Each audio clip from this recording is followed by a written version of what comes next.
No! No! No! No! No! It's Thursday! Hey everybody, and welcome to your favorite thing in the entire world, Steve's Dangits, where we take a look at the biggest dangits from around the NHL over the past week. Bloopers, outtakes, generally unfortunate things. And we begin with a very unfortunate own goal. 3 minutes to play here in the second period. Look out, that one bounced in off the arm of Dobson and ducked down into the Islander net. A pass turns into an own goal, and the Flyers cut the lead in half. Unbelievably unfortunate for Sorokin and the Islanders. Absolutely a fluke. I'm not sure where he's going with this.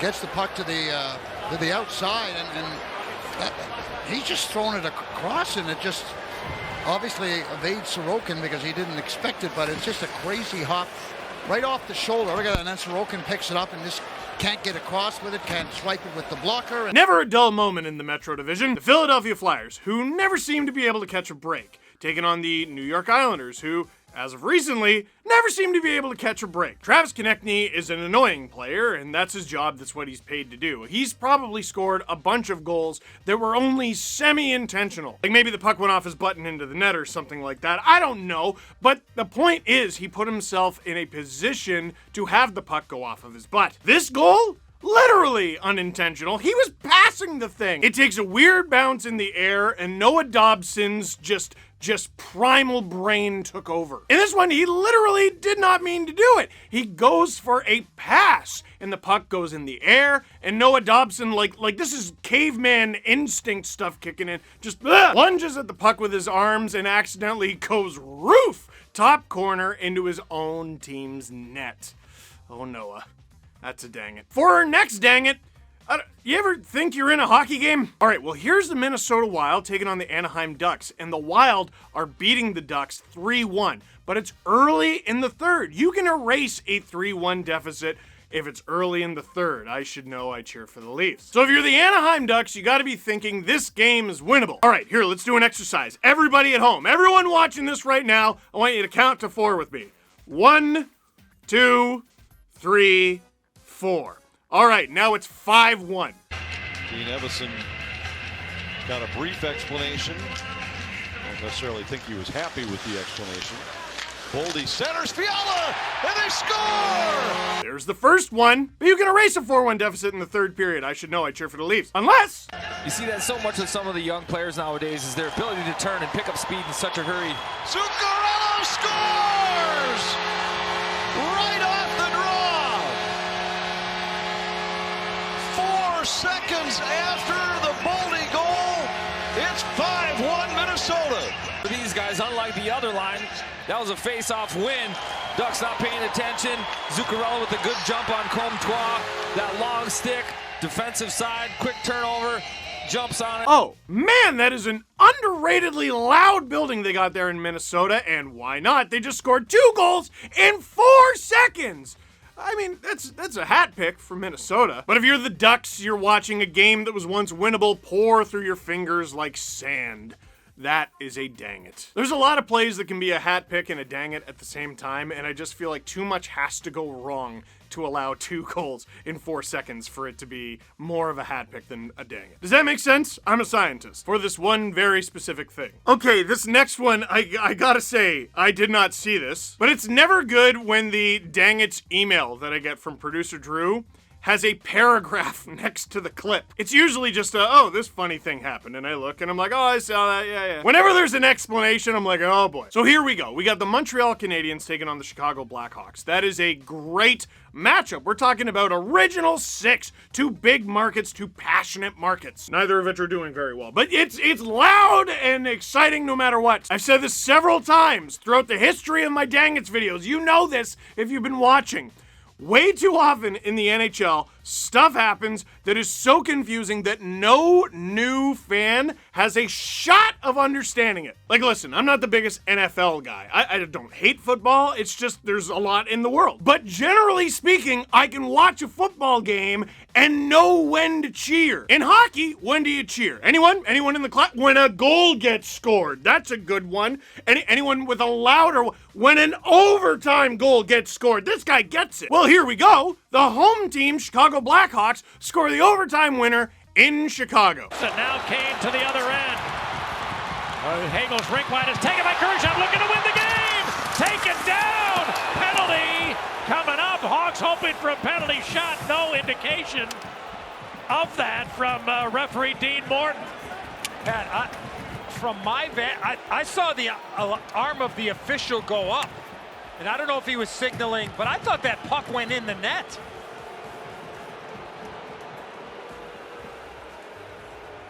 The puck was rolling on Khrushchev the whole way, and that puck went over the line, Pat. And again, is the net completely off its moorings? Hagel throws his arms up, so this is something that's being looked at by the National Hockey League as that puck caroms in with the collision, and Montalban loses his blocker and everything else. So, and the Situation Room is calling the officials over there. They are going to take an extra second here to take a look at whether, and again, you perfectly described the key is, was the net dislodged before the puck crossed? So, okay, this is a rare instance. Sometimes a goal goes in or doesn't. That happens in sports. That's not unique to hockey. Sometimes you're not sure if a goal was scored. But generally speaking, there is a moment that happens on the broadcast where you know, uh-oh, we're in for a long one. When they start guessing. Or did the officials whistle blow? Or did he intend to blow the whistle before the puck crossed? How does this puck, it goes in off the, I mean, Yeah, but no, it can't, the net can be up and off its frame as it's being propelled into the back of the net. But the judgment is here is, does it cross the line before is the scenarios that you were pointing out there, partner. So they're not sure when the puck crosses the line. They're not sure if the net is on when the puck crosses the line. They're reviewing several things. It needs to be emphasized, the clip of this goal is separately on the Sportsnet YouTube channel. It is 7 minutes and 59 seconds long. It's 8 minutes long. At the 3 minute and 47 second mark, we see this clip. And this is Dean Morton you're going to hear from.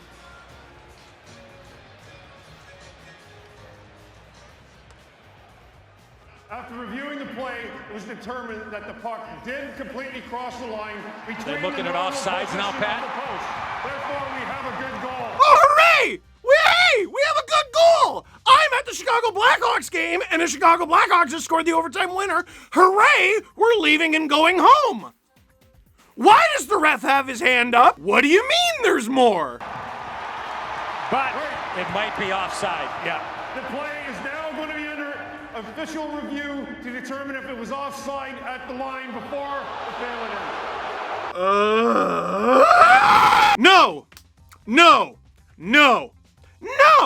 No. Okay, this is a great example of like the monkey's paw or be careful what you wish for. It's a great example of all of those terrible things because there was a debate a few years ago. There were all these goalie interference reviews and all these offside reviews, and the debate was, we need to get this right.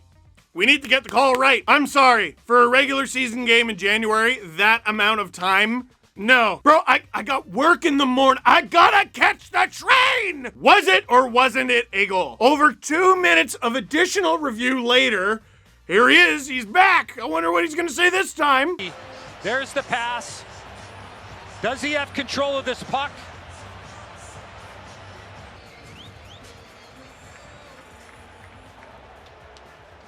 After a video review initiated by the Situation Room, it was determined that the player had possession and control prior to entering Hawks the win! zone. Hawks win, Philip Khrushchev! Wow. It is an 8-minute clip, and they do not announce Hawks win until the 6 minute and 45 second mark! Listen, it just feels like hockey, more than any other sport, spends a lot of time talking about, hey, we need to bring new fans into the game. And they've been doing some good things. They expand to Vegas, they expand to Seattle. It's so hard for fans, casual fans, to stay interested in the game and for new fans to get interested in the game when they don't know what is what. Because the hardcore fans don't even know, because it takes almost 7 minutes to figure out if an overtime winner is an overtime winner. Good Lord, that's a dang it. We're only 3 in? Really? Here, let's get back to dang it basics. Here's the Nashville Predators scoring on themselves. Game going, but a nice addition to that line, and he's making a name for himself up here. Bryson dumped it in for Buffalo, anticipated by Saros. Mark Pescic, and it rolls into the net off the carom. A tricky bounce on the shot from the point, and then it was tipped back into the net. It looked like Mark Jankowski got a piece of it. Yeah, and you just saw Matt Benning there just go and put his arm around UC Saros. You'll see right here, turnover puck, right back to the net, and watch. Benning tries to clear it to the corner, but Saros is so far out, and it hits his pad. Watch right here and just deflects in there. He's trying to go to the corner. It's going to the corner.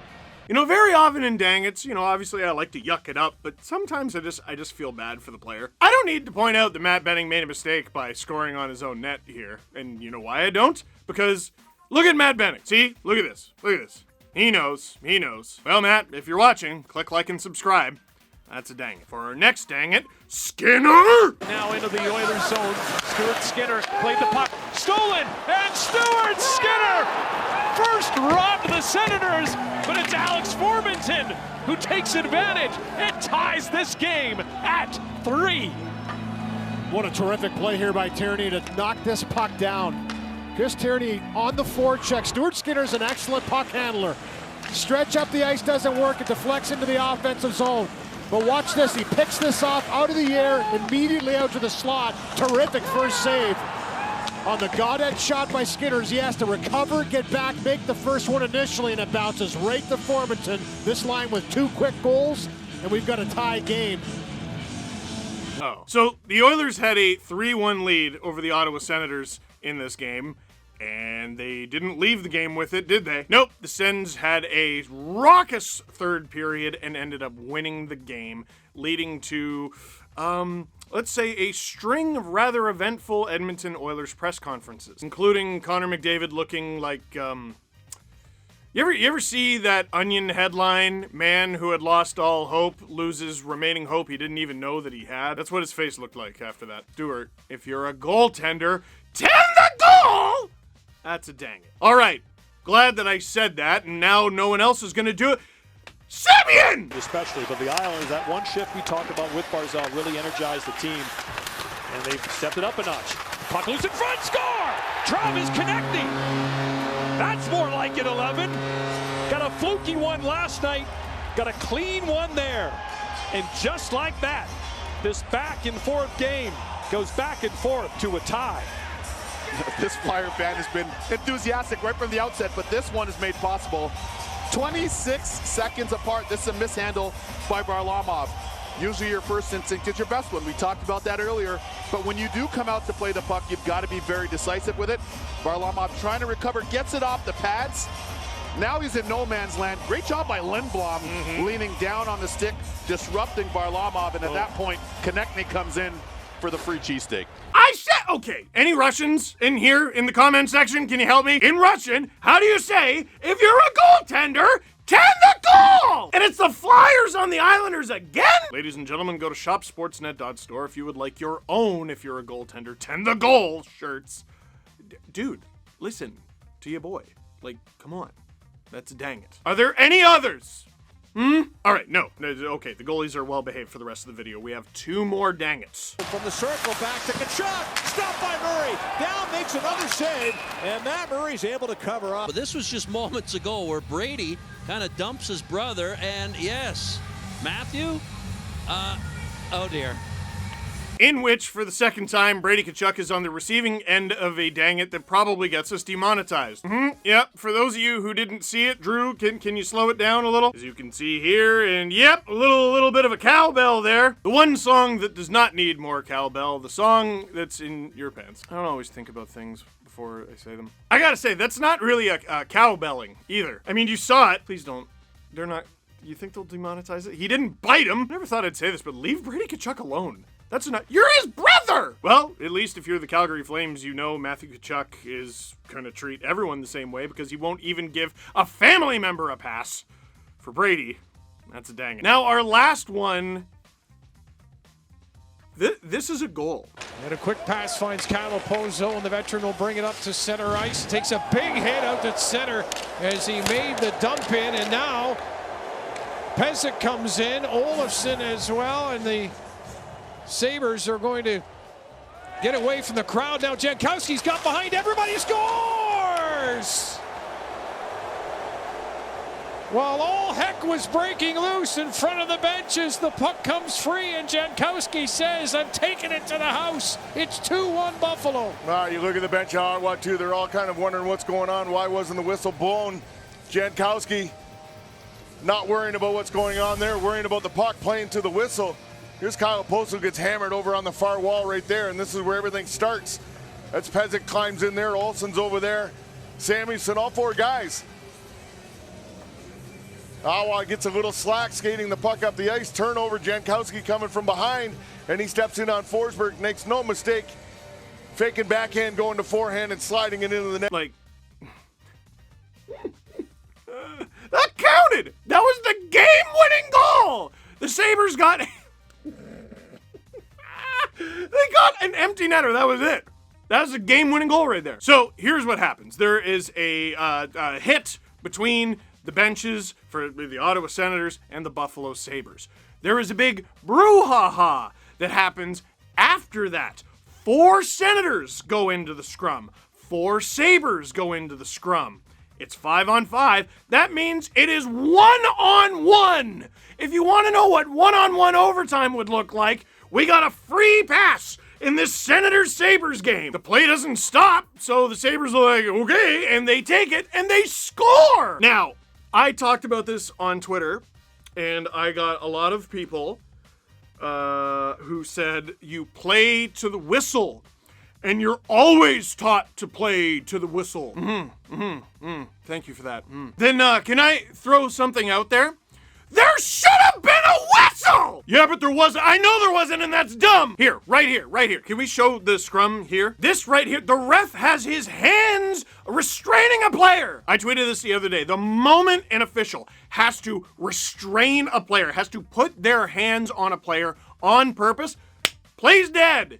Done! Now, we did have some people reach out, not rudely, including Scouting the Refs, a great Twitter account that I love to follow, who explained that is not the rule. So if an official wants to restrain a player or break up a scrum, it's not a rule that they have to blow the whistle. I am simply going to pose that it bloody well should be. Listen, we expect that the referee is part of the play, and sometimes stuff happens. Sometimes a referee or a linesman will be in the way, or a puck will go off of them and redirect it into precarious circumstances. I understand that because, geez, I mean, for as perfect as we try to make the game, we know it can't be that perfect. It's played on ice with a rubber object, and there are people who have to make sure the rules are kept. But I gotta say, when 80% of the players on the ice, literally 80%, even, by the way, even 4-4, when 80% of the players on the ice stop playing and a referee is restraining them, that's it. There's got to be a whistle. I had so many fans reaching out like, well, tut, they should have played to the whistle. The Sabres stopped playing too. One of them didn't. One. That's it. And look at us. Look at us. We're hockey fans, and we're sitting here talking about this and yelling about this.